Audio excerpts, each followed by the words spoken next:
It can be really frustrating when you want to play your Xbox and you run into an error code. In today's tech video, I'm going to show you how you can fix your Xbox error E106.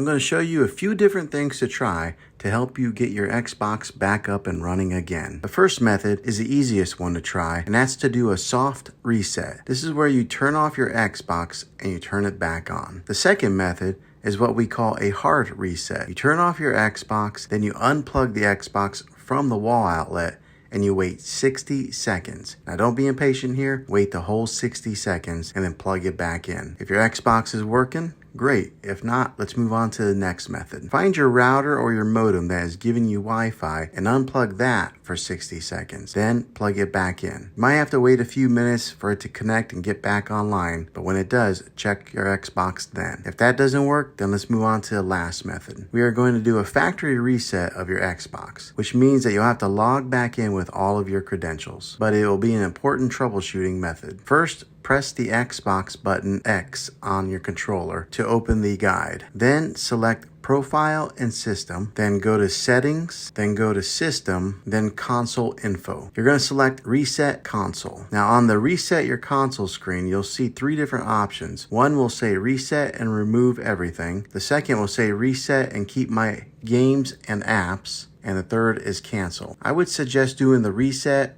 and Keep Games and Apps first. If that doesn't fix the problem, then try the Reset and Remove Everything. This option resets a console to factory settings. Well, hopefully this video was helpful to you. If it was, click a thumbs up on this. Go ahead and subscribe to my channel. I make tech videos all the time, and I would love to have you back in the next one. Take care.